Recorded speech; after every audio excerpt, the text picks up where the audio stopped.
November 3rd, 2023, Detroit, Michigan. The wind hit first. Cold, steady, carrying dust and the faint smell of old concrete as Ethan Carter stepped onto the top level of the abandoned parking structure. The city stretched out in the distance, muted, gray, distant, but up here everything felt cut off, exposed. The concrete under his boots was cracked, uneven, stained by years of rain and neglect, faded parking lines barely visible, peeled away by time and weather. And then he saw it at the far end of the rooftop, a shape that didn't belong to the silence, low, still, covered in a dull, uneven layer of gray. Ethan walked closer, each step echoing softly across the empty structure. The car came into focus slowly, a Mercedes-Benz E-Class W210, silver, at least what used to be silver. Now the paint looked drained, flattened. Oh, see, the clear coat almost completely gone in large patches. The surface wasn't reflective anymore. It absorbed light instead of returning it. Dust clung to every panel. Not thick like in a barn, but layered. Repeated cycles of rain, drying wind, and debris had built a textured film across the body. The hood showed the worst of it. Large, irregular areas where the clear coat had failed entirely, leaving the paint beneath oxidized and rough. The surface looked dry, almost chalky. Ethan stopped at the front of the car. The headlights were cloudy, heavily oxidized. The plastic had turned opaque, diffusing what little light hit them. Fine scratches ran in every direction, as if the surface had been sanded by wind over years. He crouched slightly, running his fingers along the edge of the bumper. Cold, rough, not the smooth finish it once had, now slightly grainy, worn down by exposure. The grille still held its shape. The Mercedes emblem stood upright, though dulled, its chrome faded and marked with tiny pits of corrosion. He moved along the side. The windows were coated in a thin, uneven film, dirt, mineral residue from rain, streaks frozen in place. The rubber seals had dried out, small cracks visible where the material had shrunk and hardened. The tires, completely flat. The sidewalls collapsed, pressing outward under the weight of the car. Deep cracks split across the rubber, some running along the circumference, others branching outward like fractures in dry earth. Ethan nudged one lightly with his boot. It didn't flex, just a dull, dead response. The wheels themselves were coated in brake dust and corrosion. The finish had dulled, small spots of rust forming around the edges. He stepped back, looking at the car as a whole. It hadn't been destroyed. It had been worn down, layer by layer, year after year, left under open sky. He moved to the driver's side door. The handle was cold and slightly rough under his fingers. A thin layer of grime transferred instantly to his skin. He pulled, nothing. He tried again, harder. A faint internal click. But the door didn't open. The seal had fused. Ethan adjusted his stance, gripping the handle more firmly. He pulled again, adding steady pressure instead of force. For a moment, nothing. Then, a sudden break, a sharp, dry snap from the door seal as it finally separated from the frame. The door shifted outward slightly. Dust fell from the edges in thin streams. He pulled again. This time the hinges moved, slowly, reluctantly. A long, uneven creak echoed across the empty rooftop as the door opened wider. The interior revealed itself gradually, dark, still, covered. The smell was different here.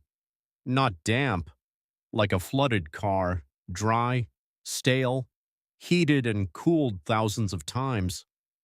The seats were worn, the fabric faded unevenly where sunlight had hit through the windows. The top surfaces were lighter, almost bleached, while the lower areas remained darker.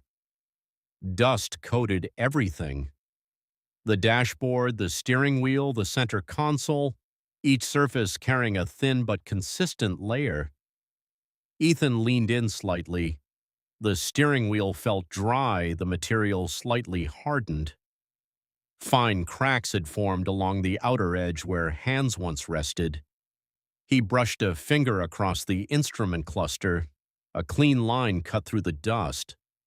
The gauges beneath were intact but lifeless, no illumination, no movement. He stepped back and reached under the hood latch inside. A dull click. He moved to the front and lifted the hood. The hinges resisted at first, stiff, unused, then slowly gave way with a low, metallic groan. The engine bay was exposed, dust everywhere, but lighter than expected. Wind had kept it from building too thick. Still, every surface was coated. Plastic covers dulled, metal components slightly oxidized, hoses. He pressed one gently. Hard. No flexibility. The rubber had aged, losing its elasticity. He traced a belt with his fingers. Dry. He tried to press it inward. No movement. He reached deeper, placing a hand on a visible pulley. Carefully. He applied pressure. Nothing. He increased it slightly. Still nothing. The engine wasn't just inactive, it was stuck. Ethan stepped back, looking over everything again. Open sky above, wind moving across the surface of the car, the city in the distance, and this machine, completely still, but not broken beyond recognition. He turned, walking back toward his truck parked near the ramp. A moment later, he returned with tools, a wrench, a small container, fresh oil. He moved back to the engine bay, positioned the wrench on the crank pulley bolt, took a breath, applied slow, controlled pressure. For a long moment, nothing. Then, a faint internal resistance shift. So subtle it was almost nothing, but it was there. Ethan stopped immediately, looked down, then tried again, slightly more pressure. The wrench resisted, then a dry scraping movement from inside the engine. The crank moved, just barely, but it moved. Ethan released the wrench slowly. That was enough. The engine wasn't locked solid. The wind picked up slightly, carrying loose dust across the rooftop. Ethan stood there for a moment looking at the car, then reached for the hose line connected to a portable water tank in his truck. He dragged it across the concrete, the rubber scraping softly, turned the valve. The pump kicked in with a low vibration. Water surged through the hose. He aimed it at the hood, pulled the trigger. A sharp stream hit the surface. Instantly, dark streaks formed, dust dissolved, running down in muddy lines. The silver began to show through, faint at first, then clearer. He moved the stream slowly across the hood, layer by layer, years of buildup washing away. The difference was immediate. Where the water passed, the car looked alive again, not restored, but visible, real. He continued, across the windshield, over the roof, down the sides. Water mixed with dust flowing across the concrete in dark trails. The silver paint emerged unevenly, some areas brighter, others permanently faded. The transformation had started, but it wasn't finished, not even close. Ethan lowered the hose slightly, stepping back to look at the front of the car. Water dripped from the edges, dust still clung in corners, in seams, in places the stream hadn't reached yet. The headlights remained cloudy, the tires still dead, the engine still silent. But something had changed. The car no longer looked forgotten, just waiting. He turned back to the engine bay, picked up the wrench again, set it in place, applied pressure. The crank resisted, then a sharper internal movement, louder this time, metal shifting against metal. Ethan held steady. And suddenly, a loud, deep metallic crack echoed from inside the engine. The wrench jerked slightly in his hand. He froze. The sound hung in the air, heavy, final. Ethan slowly released the pressure, eyes fixed on the engine. No movement, no follow-up sound, just silence again. He stared into the engine bay, trying to read what had just happened. Was it progress or damage? The wind moved across the rooftop again. Water dripped from the hood. The car stood still, unanswered. To be continued. November 3rd, 2023, Detroit, Michigan.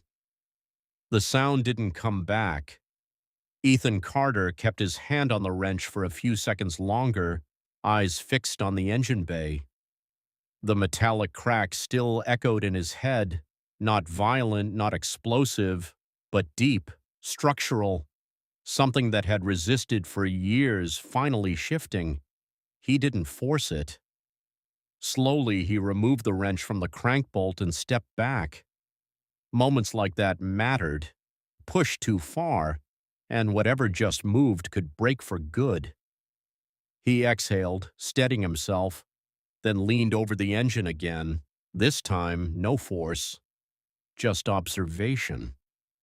The RB26 wasn't here. This was different. Older layout, simpler but just as unforgiving after decades of exposure. Dust still coated the surfaces, but now streaks of clean metal cut through where his hands had been.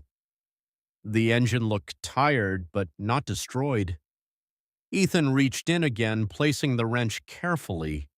Very light pressure, nothing.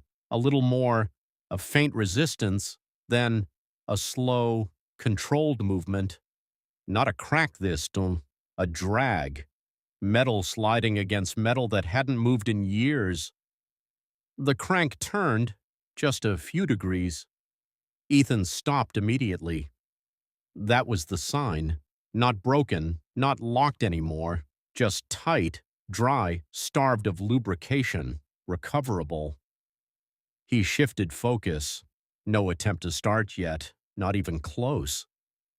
First, fluids. He moved underneath, laying on the cold concrete. The wind swept across the rooftop, carrying fine grit that brushed against the underside of the car.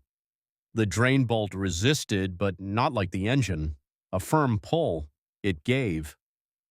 What came out wasn't oil anymore. Thick, dark, slow. Closer to sludge than liquid. It dripped unevenly, carrying years of contamination with it. The smell was sharp, aged, almost burnt despite the engine never running in that time. Ethan let it drain completely. No shortcuts. Next, fuel. He opened the fuel cap. A faint release of pressure, barely there. The smell inside was wrong. Old fuel, broken down, useless. He didn't even try to use the tank. Instead, he set up a temporary system. Clean container, fresh fuel line, direct feed, simple, controlled, safe, back to the top. The wind had dried parts of the car already, leaving streaks across the silver paint. Ethan grabbed the hose again, this time more focused. He worked into seams, edges, around badges, under trim lines. Dirt that had survived the first wash started breaking loose now. Thicker, darker, more stubborn. He switched angles, increasing pressure. The sound changed, from soft rinsing to sharp impact. Water striking hardened layers, chipping them away. The silver underneath wasn't perfect. Clear coat failure was obvious now, patches of dullness, uneven reflection. But it was still there, still a car. He moved to the wheels. The rims cleaned up slightly, but corrosion remained. The tires unusable. He didn't waste time there. Instead, he grabbed a portable jack from the truck, positioned it carefully, lifted. The car rose slowly, suspension creaking under the shift after years of static load. He removed one wheel. The lug nuts resisted, tight from time but not seized completely. Each one broke loose with a sharp metallic snap. He set the wheel aside. Temporary replacements came next. Not new, just functional, enough to move the car. Back to the engine, fresh oil in, slowly, carefully. He didn't rush it, every step deliberate. He paused, looked at the car, water still dripping, engine open, interior exposed, wind moving through everything. Then he sat in the driver's seat. The door creaked again, but less this time. Inside felt slightly different now, cleaner. Not clean, but disturbed, awakened. He inserted a temporary ignition setup. No key, direct system, controlled. He didn't turn it yet. Instead, he got out again, back to the engine. One more manual rotation, wrench in place, slow pressure. The crank moved easier now, still resistance, but smoother, less violent, more consistent. Ethan nodded slightly. That was enough. Final check, fuel line, connections, air, nothing obvious blocked, no guarantees, but ready. He returned to the driver's seat, sat still for a moment, hands resting lightly on the steering wheel. The material cracked slightly under pressure, but held. He looked forward at the empty rooftop. Then he activated the ignition, a faint electrical response, weak but present. He tried again. This time, the starter engaged, a harsh, dry sound. The engine tried to turn, but struggled. He stopped immediately, too dry still, back out. More oil cycling, manual rotation again, slower, repeated. Letting lubrication spread. Minutes passed, wind constant, city distant, back inside, second attempt, ignition. The starter engaged again, stronger this time. The engine turned, slow, heavy, uneven, then stopped. Ethan waited, not rushing. Third attempt. He turned it again. The engine rotated. Once, twice, a deeper mechanical rhythm starting to form, irregular, but building. Then, a sudden cough, sharp, unexpected. Ethan froze. Hands still on the ignition. He tried again. The engine turned, coughed, then again. A rough ignition, incomplete, but real. One more attempt. This time, the engine turned and caught, rough, violent, uneven. The entire car vibrated slightly as the engine struggled to maintain rotation, a deep, broken idle, metal shaking, exhaust coughing out dry, uneven bursts, but running. Ethan didn't touch anything, just listened. The sound was raw, unstable, but alive. He stepped out of the car slowly, walked to the front. The engine shook slightly in its mounts, the sound echoing across the empty rooftop. Smoke, light at first, rose from the engine bay.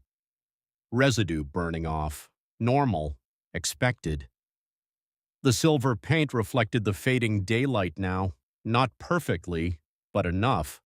Water streaks drying into lines, dust mostly gone, form restored, presence returned. The car stood there, no longer silent, no longer abandoned. Ethan looked at it for a long moment, then reached for the hood, lowered it slowly. The latch clicked, solid, final. The engine continued running, rough, imperfect, but steady enough. Wind moved across the rooftop. The city remained distant, but the car was back. Not fully restored, not finished, but no longer forgotten, end.